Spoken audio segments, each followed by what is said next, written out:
Hi ವಿದ್ಯಾರ್ಥಿಗಳೇ, ಎಲ್ಲರಿಗೂ ನಮಸ್ಕಾರಗಳು. ನಾನು ಕೃಷ್ಣ ನಾಯಕ್, ರಾಜ್ಯಶಾಸ್ತ್ರ ಸಹಾಯಕ ಪ್ರಾಧ್ಯಾಪಕರು, ಸರ್ಕಾರಿ ಪ್ರಥಮ ದರ್ಜೆ ಕಾಲೇಜು, ಕುಮಟಾ, ಉತ್ತರ ಕನ್ನಡ ಜಿಲ್ಲೆ. ವಿದ್ಯಾರ್ಥಿಗಳೇ, ಇವತ್ತಿನ ಈ ಒಂದು ತರಗತಿಯಲ್ಲಿ ಅಂತಾರಾಷ್ಟ್ರೀಯ ಸಂಬಂಧಗಳು ಅಥವಾ ಇಂಟರ್ನ್ಯಾಷನಲ್ ರಿಲೇಷನ್ಸ್ನಲ್ಲಿ ಬರುವಂತಹ ಈ ಗುಣಲಕ್ಷಣಗಳು, ಅಂದರೆ ಅಂತಾರಾಷ್ಟ್ರೀಯ ಸಂಬಂಧಗಳಿಗೆ ಅಥವಾ ಇಂಟರ್ನ್ಯಾಷನಲ್ ರಿಲೇಷನ್ಸ್ನಲ್ಲಿರುವಂತಹ ಗುಣಲಕ್ಷಣಗಳು ಅಥವಾ ಫೀಚರ್ಸ್ ಅಂತ ಏನು ಹೇಳ್ತೀವಿ, ಅದನ್ನು ನಾವು ಈ ಒಂದು ತರಗತಿಯಲ್ಲಿ ಅಧ್ಯಯನ ಮಾಡೋಣ. ಅದಕ್ಕಿಂತ ಮೊದಲು ಟೇಬಲ್ ಆಫ್ ಕಂಟೆಂಟ್ಸನ್ನು ನೋಡಿದಾಗ ಈ ಫೀಚರ್ಸ್ ಆಫ್ INR ಅಥವಾ ಇಂಟರ್ನ್ಯಾಷನಲ್ ರಿಲೇಷನ್ಸ್ ಅಂತ ಏನಿದೆಯೋ ಅದರ ಗುಣಲಕ್ಷಣಗಳಿಗೆ ಸಂಬಂಧಪಟ್ಟಂತೆ ಒಂದು ಇಂಟ್ರಡಕ್ಷನ್ ಮಾಡ್ಕೊಳ್ಳೋಣ.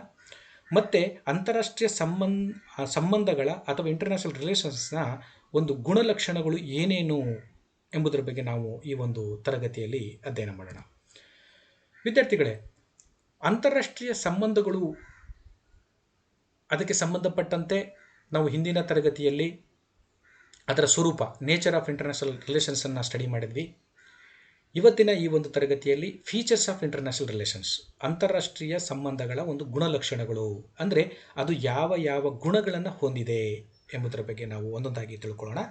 ಅದರಲ್ಲಿ ಒಂದನೇ ಗುಣಲಕ್ಷಣ ಏನಂತಂದರೆ, the 21st century is technically, scientifically and commercially the most advanced century. 21ನೇ ಶತಮಾನವನ್ನು ನಾವು ನೋಡಿದಾಗ ಅದು ಒಂದು ರೀತಿಯಲ್ಲಿ ತಾಂತ್ರಿಕವಾಗಿ, ವೈಜ್ಞಾನಿಕವಾಗಿ, ವಾಣಿಜ್ಯಮಯವಾಗಿ ಮತ್ತು ಅತ್ಯಂತ ಮುಂದುವರಿದ ಶತಮಾನ ಅಂತಲೂ ನಾವು ಈ ಒಂದು ಶತಮಾನವನ್ನು ಕರಿತೇವೆ. ಅಂದರೆ ಈ ತಾಂತ್ರಿಕವಾಗಿ, ವೈಜ್ಞಾನಿಕವಾಗಿ, ವಾಣಿಜ್ಯಾತ್ಮಕವಾಗಿ ಮುಂದುವರೆದಂಥ ರಾಷ್ಟ್ರ ಜಗತ್ತು ಈ ಅಂತಾರಾಷ್ಟ್ರೀಯ ರಾಜಕಾರಣದ ಮೇಲೂ ಸಾಕಷ್ಟು ಬದಲಾವಣೆಯನ್ನು ಮಾಡಿ, ಪರಿಣಾಮವನ್ನು ಬೀರಿ ಬದಲಾವಣೆಯನ್ನು ಮಾಡಿರುವಂಥದ್ದನ್ನು ನಾವು ನೋಡ್ತೇವೆ ಅನ್ನೋದ್ರ ಬಗ್ಗೆ. Earlier, the alliances were studied from a traditional perspective. ಇದಕ್ಕೆ ಮೊದಲು ಅಂತಾರಾಷ್ಟ್ರೀಯ ಸಂಬಂಧಗಳನ್ನು ಅಧ್ಯಯನವನ್ನು ಮಾಡ್ತಿದ್ದಾಗ ಅದೊಂದು ರೀತಿಯಲ್ಲಿ ಸಾಂಪ್ರದಾಯಿಕ ವಿಧಾನವನ್ನು ಬಳಸಿಕೊಂಡು ಕೇವಲ ಮೈತ್ರಿಕೂಟಗಳು, ಒಕ್ಕೂಟಗಳ ಬಗ್ಗೆ ಅಧ್ಯಯನವನ್ನು ಮಾಡ್ತಿದ್ವಿ ಹಿಂದೆ. ಯಾವ ಗುಂಪುಗಳಿಗೆ ಸೇರ್ಕೊಂಡಿದ್ದಾವೆ ಈ ರಾಷ್ಟ್ರಗಳು ಅಂತ. ಉದಾಹರಣೆ, ಮೊದಲನೇ ಮಹಾಯುದ್ಧ, ಎರಡನೇ ಮಹಾಯುದ್ಧದಲ್ಲಿ ನೋಡಿದಾಗ ನಾವು ಅಲಯನ್ಸ್ ಬಗ್ಗೆ ನಾವು ನೋಡ್ತೇವೆ. Historically, aesthetically were being studied. The modern view has a great influence on this issue. ಆದರೆ ಒಂದು ಆಧುನಿಕ ಅವಲೋಕನ ಅಥವಾ ದೃಷ್ಟಿಕೋನ ಏನಿದೆಯೋ ಅದು ಸಾಕಷ್ಟು ಬದಲಾವಣೆ ಆಗಿರುವಂಥದ್ದನ್ನು ನೋಡ್ತೇವೆ. ಇದು ಎರಡನೇ ಒಂದು ಫೀಚರ್ಸು. ಮೂರನೇ ಒಂದು ಗುಣಲಕ್ಷಣ ಅಂತಂದರೆ, it is not entirely true that the nature of a nation in the face of human nature.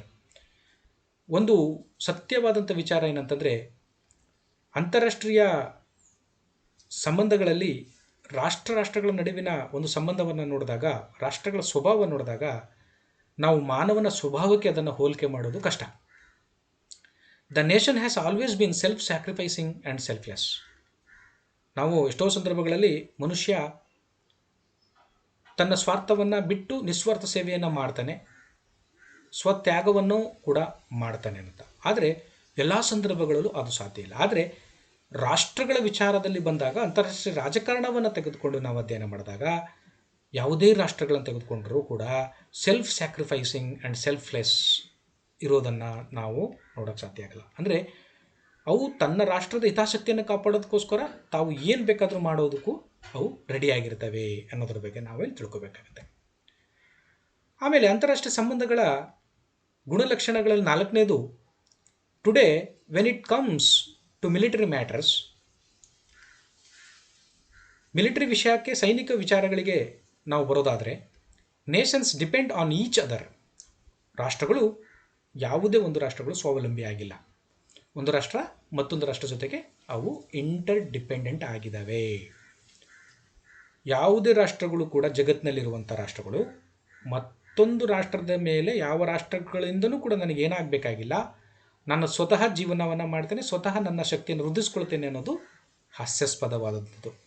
ಎಂಥ ರಾಷ್ಟ್ರಗಳಿದ್ದರೂ ಕೂಡ, ಅದು ಸೈನಿಕವಾಗಿ ಸೂಪರ್ ಪವರ್ ಆಗಿದ್ದರೂ ಕೂಡ ಇನ್ನೊಂದು ರಾಷ್ಟ್ರದ ಮೇಲೆ ಅವಲಂಬಿತ ಆಗಿರಲೇಬೇಕು ಅನ್ನೋದು ಒಂದು ಅಂಶ.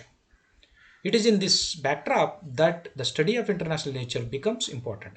ಈ ವಿಚಾರವನ್ನು ತೆಗೆದುಕೊಂಡಾಗ, ಈ ಹಿನ್ನೆಲೆಯಲ್ಲಿ ನಾವು ಅಂತಾರಾಷ್ಟ್ರೀಯ ಸ್ವರೂಪವನ್ನು ನಾವು ಸ್ಟಡಿ ಮಾಡೋದೇನಿದೆಯೋ ಇದು ತುಂಬ ಮಹತ್ವವನ್ನು ಪಡೆದುಕೊಳ್ಳುತ್ತೆ ಎಂಬ ವಿಚಾರ.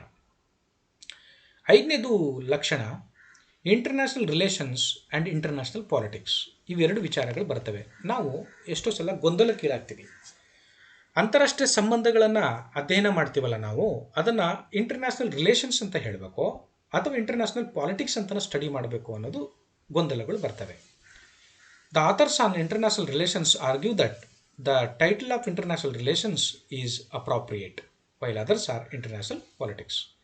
ಕೆಲವರು ಏನು ಹೇಳ್ತಾರೆ, ಅಂತಾರಾಷ್ಟ್ರೀಯ ಸಂಬಂಧಗಳು ಅಂತ ಏನಿದೆಯೋ ಅದನ್ನು ಇಂಟರ್ನ್ಯಾಷನಲ್ ರಿಲೇಷನ್ಸ್ ಹೇಳಿದ್ರೆ ಅದು ಸರಿಯಾದಂಥ ಒಂದು ಪದ, ಟೈಟಲ್ಲು, ಸರಿಯಾದಂಥ ಶೀರ್ಷಿಕೆ ಅದು.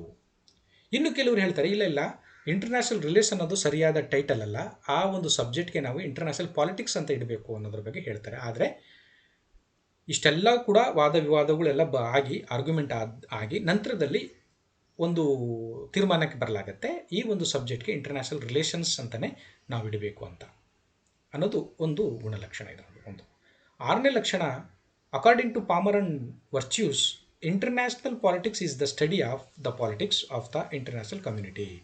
ಪಾಮರ್ ಅವರ ಪ್ರಕಾರವಾಗಿ ನಾವು ನೋಡಿದಾಗ ಅಂತಾರಾಷ್ಟ್ರೀಯ ರಾಜಕಾರಣ ಅಂತಂದರೆ ಅಂತಾರಾಷ್ಟ್ರೀಯ ಸಮುದಾಯಗಳ ರಾಜಕಾರಣವನ್ನು ಅಧ್ಯಯನ ಮಾಡುವಂಥದ್ದು. International politics is the study of the politics of the international community ಅಂತ ಹೇಳ್ತಾರೆ. But international relations are the study of politics and non politics.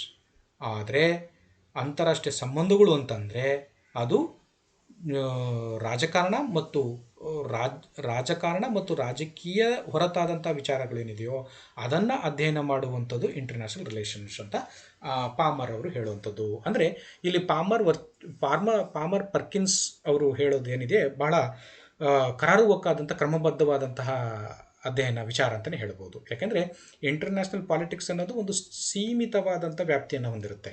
ಅದು ಕೇವಲ ಒಂದು ರಾಜಕಾರಣ ಮತ್ತು ಸಮುದಾಯದ ರಾಜಕಾರಣವನ್ನು, ಅಂತಾರಾಷ್ಟ್ರೀಯ ಸಮುದಾಯದ ರಾಜಕಾರಣ ಅಧ್ಯಯನ ಮಾಡುತ್ತೆ ಅಂತ. ಆದರೆ ಇಂಟರ್ನ್ಯಾಷನಲ್ ರಿಲೇಷನ್ಸ್ ಅನ್ನೋದು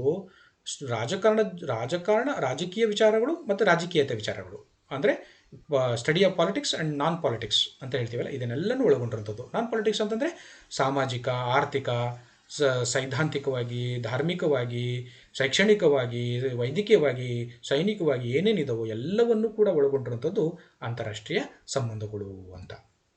ಆಮೇಲೆ 7ನೇ ಗುಣಲಕ್ಷಣಗಳು ಅಂತಂದರೆ ಅಂತಾರಾಷ್ಟ್ರೀಯ ಸಂಬಂಧಗಳ ಗುಣಲಕ್ಷಣಗಳಲ್ಲಿ 7ನೇದು ಅಕಾರ್ಡಿಂಗ್ ಟು ಹೆನೆಸನ್ ಅವ್ರ ಪ್ರಕಾರವಾಗಿ ನೋಡೋಕೆ ಹೋದರೆ, according to Henneson, international politics is the practice of official political relations between governments that favour States.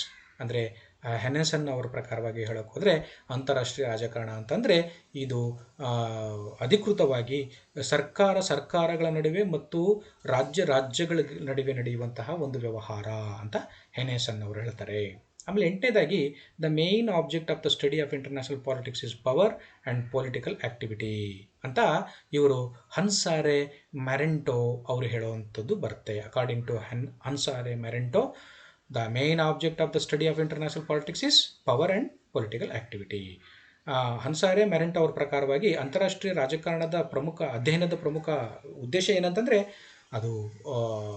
ಅದು ಅಧಿಕಾರ ಮತ್ತು ರಾಜಕೀಯ ಚಟುವಟಿಕೆಗಳನ್ನು ಅಧ್ಯಯನ ಮಾಡುವಂಥದ್ದು ಅಂತ ಅವ್ರು ಹೇಳ್ತಾರೆ. According to Prema Arora, international relations are more than one meaning. Politics includes economic, social, technical and scientific relations.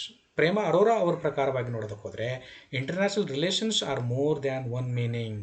ಅಂತಾರಾಷ್ಟ್ರೀಯ ರಾಜಕಾರಣ ಅಂದರೆ ಅಂತಾರಾಷ್ಟ್ರೀಯ ಸಂಬಂಧಗಳು ಅಂತಂದರೆ ಅದು ಒಂದಕ್ಕಿಂತ ಹೆಚ್ಚು ಅರ್ಥವನ್ನು ಒಳಗೊಂಡಿದೆ, ಕೇವಲ ಸೀಮಿತವಾದಂಥ ವ್ಯಾಪ್ತಿಯನ್ನು ಹೊಂದಿಲ್ಲ, ಅದು ವಿಶಾಲ ಅರ್ಥವನ್ನು ಹೊಂದಿರುವಂಥದ್ದು. ಅಂದರೆ politics includes economic, social, technical and scientific relations. ರಾಜಕಾರಣ ಅಂತಂದರೆ ಅದು ಆರ್ಥಿಕ, ಸಾಮಾಜಿಕ, ತಾಂತ್ರಿಕ ಮತ್ತು ವೈಜ್ಞಾನಿಕ ಸಂಬಂಧಗಳನ್ನು ಹೊಂದಿರುವಂಥದ್ದು ಅಂತ ಪ್ರೇಮ ಅರೋರಾ ಅವರು ಹೇಳ್ತಾರೆ. ವಿದ್ಯಾರ್ಥಿಗಳೇ, ಇಲ್ಲಿಯವರೆಗೆ ನಾನು ಈ ಅಂತಾರಾಷ್ಟ್ರೀಯ ಸಂಬಂಧಗಳ ಒಂದು ಗುಣಲಕ್ಷಣಗಳು ಏನು ಅಥವಾ ಫೀಚರ್ಸ್ ಆಫ್ ಇಂಟರ್ನ್ಯಾಷನಲ್ ರಿಲೇಷನ್ಸ್ ಬಗ್ಗೆ ಇಲ್ಲಿವರೆಗೆ ನಾನು ಚರ್ಚೆ ಮಾಡಿದೆ. ನೀವು ಇದ್ರ ಬಗ್ಗೆ ಇನ್ನೂ ಹೆಚ್ಚಿನ ಒಂದು ಆಳವಾದ ಅಧ್ಯಯನವನ್ನು ಮಾಡಬೇಕು ಅಂತಂದರೆ ಕೆಲವು ಪರಾಮರ್ಶನ ಗ್ರಂಥಗಳಿದ್ದಾವೆ. ಅದರಲ್ಲಿ ಪಾಮರ್ ಆ್ಯಂಡ್ ಪರ್ಕಿನ್ಸ್ ಅವರು ಬರೆದಿರುವಂಥ international relations in transition in the world community, Michael G Roskin, Nicholas O Berry ಎಲಾರ್ ಅವರು ಬರೆದಿರುವಂಥ the new world of international relations, ಆಮೇಲೆ ಪೀಟರ್ ಕಾಲ್ವೋ ಕೊರೆಸಿ ಅವರು ಬರೆದಿರುವಂಥ world politics 1945 to 2000, Vinay Kumar Malhotra international relations, ವಂದನಾವಿ theory of international ರಿಲೇಷನ್ಸ್ನ ತೆಗೆದುಕೊಂಡು ಓದ್ಬೋದು. ಇದು ಇಂಗ್ಲೀಷ್ನಲ್ಲಿರುವಂಥದ್ದು.